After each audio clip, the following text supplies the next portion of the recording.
We're going to open the meeting of the Economic Growth and Development Committee. Can we get a motion to approve the? Can we get a motion to approve the minutes of the last meeting? Supervisor Simpson, seconded by Supervisor Stroud. All those in favor? Aye. Ed, you're on. Okay, I know we have an abbreviated schedule. I have passed out the committee report, my report. And I'll just have a couple of highlights. I want to thank the chairman for participating this morning at our EDC breakfast at the Queensbury Hotel. We had 141 people that were there at the Queensbury, and the chairman gave an overview from Warren County and the perspective of the collaboration between Warren County and the Capital Region, and particularly the funding mechanism with the CFA and the Capital Regional Economic Development Council. Also, we have Andrew Kennedy, who for 6 years worked in the Governor Cuomo's Economic Development Office and Housing. He is now the new president of the Center for Economic Growth, and there are a few areas where we will be looking to partner, collaborate, particularly in the workforce area, in technical areas, with the medical device area, as well as in the forestry wood product area. Those are specialized jobs with engineering and the ability to attract some new employment and some new opportunities with those particular areas as well. And then we had a representative from Empire State Economic Development Corporation there as well. Just highlighting one of the exciting times. It used to be a little bit, well, I shouldn't say more exciting, but when we had the New York State basketball championships, which were in Binghamton, I can report that they did not meet the attendance expectation, that they were going to bypass Glens Falls stats. They did not. They fell way short. They only had 10,000 people there. It was interesting for the director to say that they don't mind if the tournament rotates every 3 years. Which was a little interesting to maybe think that they hear our walking steps behind them coming up. But certainly the group is ready to prepare and make a new presentation for 2020 through 22. This weekend we do have the Federation Tournament, which is the public high schools, it is the parochial schools, it is the Catholic schools and independent schools in New York City. So there are 4 that come in. There are a total of 17 games beginning Friday and through Sunday afternoon. 8 girls and 9 boys teams. So what they do is it's a limited federation tournament only in AA, A, and B. So there's no C and D sectionals, so that if Lake George they would not be playing in the Federation Tournament. The scheduling makes that difficult for that to happen. So we will continue to work with the group on the Federation Tournament. You will see the majority of these players that play, the bulk of them will end up at a Division I high-ranked school in the country. So it's really good basketball, but it's just difficult to draw great attendance because the teams are not necessarily, from this, region in that particular area. So it's a good economic boost for the region in our area. One of the things that we've started doing now is with some of the loan recipients that have received some CFA funding, rather than having them work their way through the applications, we have started a process where they can come in and meet with EDC as well as a representative from ESD to answer any questions on the contract. So 3 of them have taken advantage of that. One was Adirondack Pub Brewery, John Carr. Hudson Headwater, Trip Shannon was in on behalf of Hudson Headwater, and Elizabeth Miller from Park Theater. 2 grants that EDC has been supporting and will be is John Strau's effort to continue to work on the former Ciba-Geigy site in trying to develop that into use other than just a visual site right at this particular point. As well as we supported the City of Glens Falls expansion of the Warren Street feasibility study in those areas. One of the important things that we like to do, and obviously we work to bring new businesses in, but it's also important to make sure that some of our longtime tenants in our area, like Lehigh Cement, Angio, The Great Escape, and Grace Note Nielsen, we've conducted meetings in the past few weeks with those individuals, and obviously Lehigh Cement continues to do well. Angio continues to do very well. Great Escape is looking for another season, and everybody is just getting accustomed to the new ownership from Grace Note to Nielsen in that particular area. EDC had its annual Gore Mountain Ski Day, and unlike the Lieutenant Governor of a couple of years ago, Supervisor Stroh stayed on his feet, came down the mountain, no injuries. How many times did you go up and down the mountain, John? I lost track, but So- don't tell West I was there, okay? Okay, all right. Well, we're going to be working next year on somewhat of a weekend evening ski at West, John, so Yeah. that'll ease your pain on doing that. But I can tell you that West's marketing has done just a tremendous job. I mean, they were down during the fall with their cardboard tables out in front of Global and selling a lot of tickets. They're doing a very excellent job with marketing. They've been on the Capital District radio stations in promoting West, and give credit to Spencer and his wife in moving that forward. I did meet this past week with a consultant from SUNY at Adirondack regarding their new entrepreneurship program that they're putting together and finalizing their plans. Our exit study is underway with some preliminary work.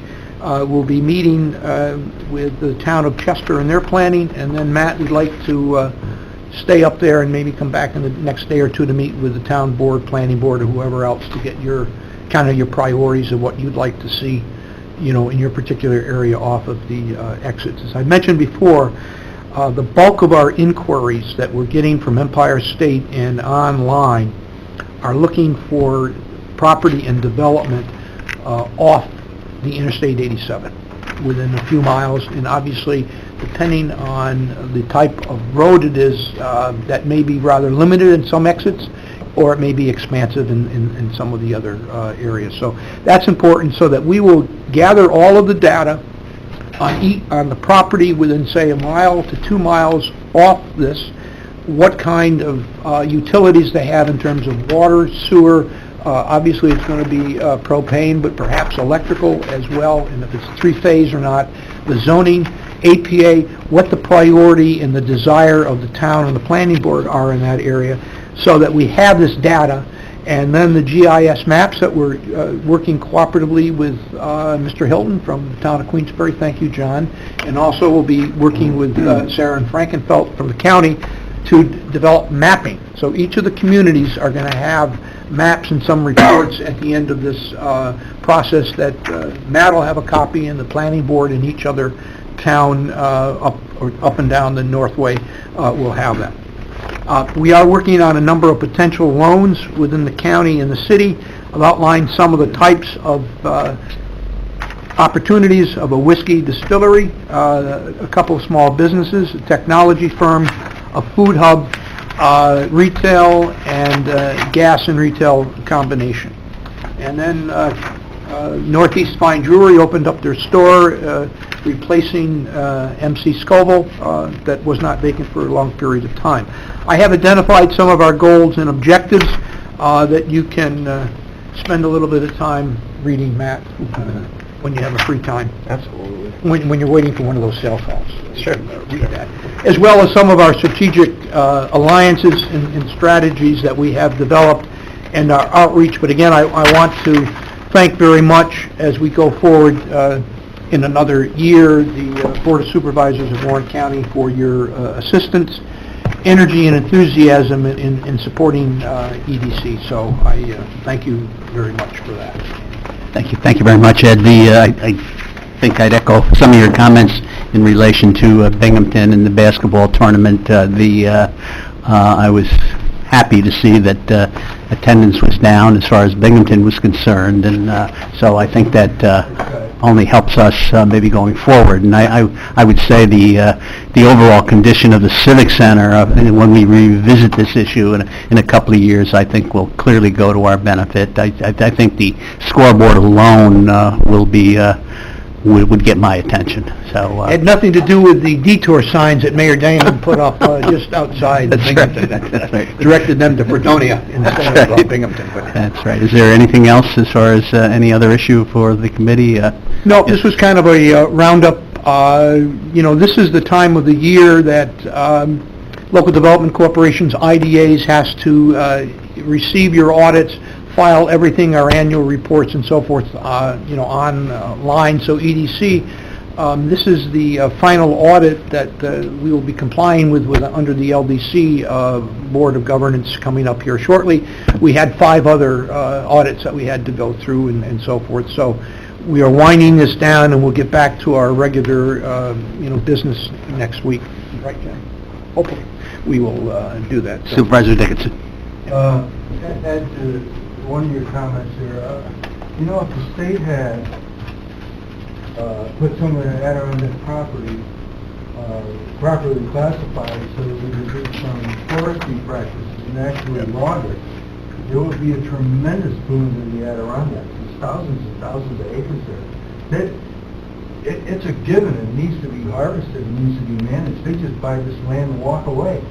And it's a tremendous boon. I mean, you got loggers, you need surveyors, you need cruisers, you need foresters to supervise the logging operation. They can bid it out. It's just waiting to happen. And nobody seems to be paying attention. I think what we can do, Dennis, is at the conclusion of our process here, we're putting together a report. We can also make recommendations that we can pass on to your intermunicipal group, up to the Adirondack, Council and other organizations to join into Well, support. your kind definitely, that would include all of And we'll it. be able to categorize that type of land within Warren County as... I mean, the hiking trail, to me, the hiking trails are a joke. I mean, you're not going into some remote area, hike on the trail. You got no motels, no restaurants, no gas stations, no sporting goods store, you got nothing. So I don't see much draw there. I know some of them have some... Well, there's some environmentalists like that because they're providing some use, but it's not acceptable use to a lot of the Adirondackers. And I think in the chairman's presentation, he clearly pointed out the popularity of trails in more accessible areas that have the resources and accommodations. Ron was mentioning the 6,000 visitors to the Pinnacle area, and that's just... We're taking this lead, we're going to steal something. Right, John? That's a nice looking tie. Supervisor Simpson. I've got something to tag on to Dennis, what Dennis was talking about. And Must be us. I'm part of, every year you've probably heard of the Common Ground. We're going to send out a survey. And I've been working with other supervisors across the Adirondacks. And some of the survey questions are very important that we hear from every supervisor on this board. And then I'm going to ask every supervisor to go to their town boards. And one of the questions, the survey questions on there, which came from local government, is whether we should work towards a review of the state land master plan, which the state land master plan is the key to this stuff.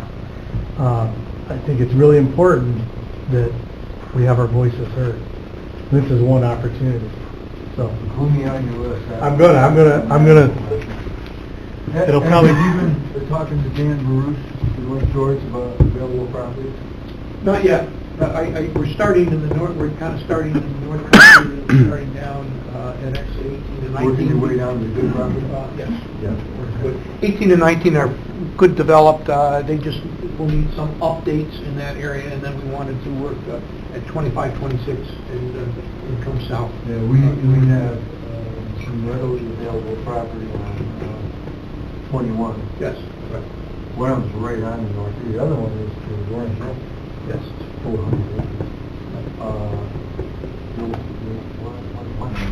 So those are all the things that we want to assemble, so that we have a full category of that, as well as each town has that opportunity. I'll have Dan compile. Okay. There's a piece of yellow. We're going to be sending out a letter to the other communities next week, and indicating some times that they would be applicable, and up to the supervisor, who you want to be incorporated within that, the board, the chair, the planning board, or the board advisory people. Great.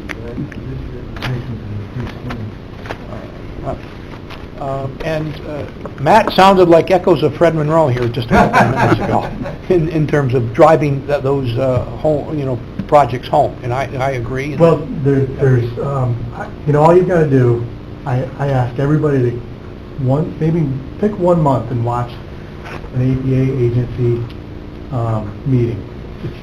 Sometimes it's 1 day, sometimes it's 2 days. And in this process on that Boris Pond, we had months of public comment all across the state, and then the agency convened and talked about the parameters and the guidelines and the regulations of which they could even work within. So 90% of the comments were from people that didn't understand the process. We heard from environmentalists that said, if this isn't classified wilderness and keep everybody out, I won't ever see a bear, I won't see a moose, the brook trout will die. Well, to do wilderness, that means there's no tree cutting, tree harvesting, there's no management of that property, the dams will be removed, the brook trout are going to be gone, and the state, in the Adirondack Park Agency, in their review, have to account for where these wildlife are going to go. And they stated, these forests are going to grow old, they're going to fall down, all these things that everybody has spoken about in public hearings are all going to move to ancillary properties outside of state land. Private property. Private property. Right. Yep. Great, well, thanks. So, The forest gets so dense that the deer can't even get through. well, no, what happens is canopy is so high, nothing grows on the ground that provides So feed no for all these food, yeah. animals. Animals go to the private property that's managed without the private property, the state land is useless. Great, thank you. We're running just a tad late. Could I get a motion to adjourn? Supervisor Montesi, second by Supervisor Simpson. All those in favor? Aye. Are you going to be... I'm sure you've been going on and on.